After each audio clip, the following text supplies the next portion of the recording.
In this presentation, you're going to learn how to apply the Pythagorean theorem to find a missing leg of a right triangle, a missing hypotenuse, to check if three sides can form a right triangle, and to apply some real-world applications. So a right triangle is a triangle that has a right angle. The two sides that form the right angle are called the legs, and the side located opposite the right angle is called the hypotenuse. It's also important to note that this is the longest side, but it's always located across from the right angle. The Pythagorean theorem says that the squares of the sum of the legs, which we'll call a squared plus b squared, is always equal to the square of the length of the hypotenuse, so c squared. So the legs are a and b. It really doesn't matter which one you call which, but the hypotenuse is always c. So in this problem, we're trying to find the missing hypotenuse. You know you're trying to find the hypotenuse because you're missing the side opposite the right angle. The two sides that you're given form the right angle. So we're going to start by writing down the formula. A squared plus b squared equals c squared. You plug in everything that you know. 12 squared plus 9 squared equals, we'll keep it c squared since it's the variable, and then actually multiply those out. So 144 plus 81 equals c squared. 144 plus 81 is 225 equals c squared. So far what I figured out is how long this side is squared, if I knew the length multiplied by itself. But I want to know how long it is by itself, so the inverse of something being squared is a square root. So the length of side C would be 15 inches. Don't forget that the last step is to isolate C, so you need to do the square root. In this example, we're missing a leg. We know we're missing a leg for two reasons. One, it's one of the sides that forms the right angle. The other is you know you have the hypotenuse because it's the side opposite the right angle. So we're going to start by writing down the formula. That should always be the first thing that you write down. Then we're going to plug in everything we know. So I'm going to replace A with 4. I don't know one of my legs, so I'll keep B. And then C will get replaced with 5. I start to do out the math. So I get 16 plus b squared equals 25. And now I want to isolate b squared, or I want to isolate b, but I'm going to subtract 16 first. So I get b squared equals 9. But I don't want to know what b squared is, I want to know what just b is. So my last step would be to square root. My final answer would be 3 yards. The fact that 5 is still the longest side is a good thing, because the hypotenuse is always the longest side. And so now I have my missing leg. So on this example, I have 3 side lengths. I have 12, 18, and 20. And over here I have 9, 15, and 12. And I want to check to see if this were a triangle with these side lengths, could that be a right triangle? So to do that, I'm going to see if the Pythagorean theorem works. So here's my theorem, a squared plus b squared equals c squared. So I'm actually just going to get rid of a. I'm going to put 12 in its place. I'm going to get rid of b. I'm going to put 18 in its place. I'm going to get rid of c. I'm going to put 20 in its place. And now I'm just going to check the math. So 144 plus 324 equals 400. And 144 plus 324 would be 468.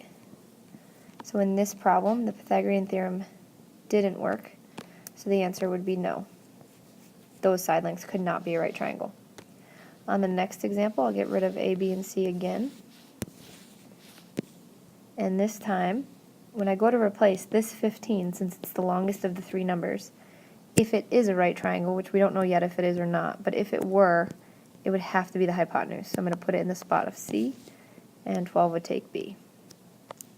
And again, I do out the math. 81 plus 144 equals 225.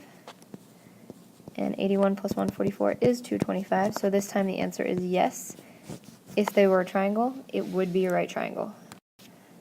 When you're doing a problem like this, you have to show all of this work in order to receive credit. Saying yes or no would not be sufficient. This problem deals with real-world applications, so it says a 50-foot tall ladder is leaned up against a house. So I'm going to draw my house and my ladder.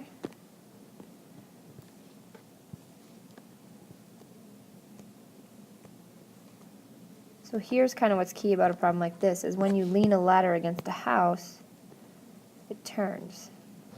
So before I do that, let's just take a look back at the ladder. The ladder itself, from here to here, it says was 50 feet tall.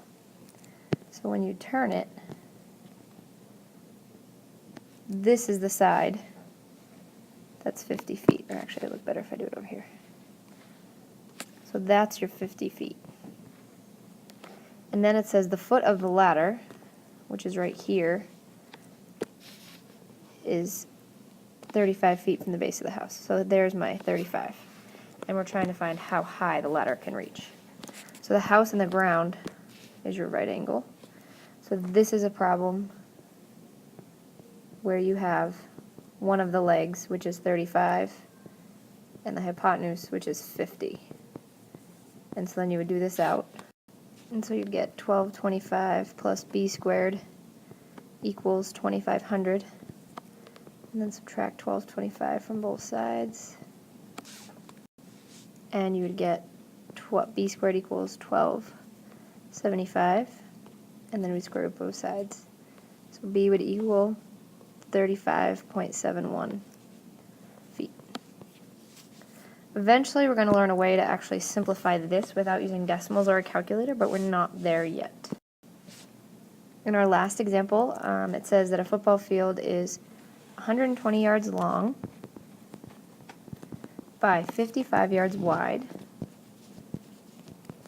and that Tom Brady threw a touchdown pass from one corner of his own end zone to the opposite corner of the other end zone. Here's Mr. Brady standing to throw his football. But the statisticians will only give him credit for a 100 yards touchdown pass. They don't consider the idea that the ball actually traveled farther because it went diagonally. So how many more yards should he have gotten?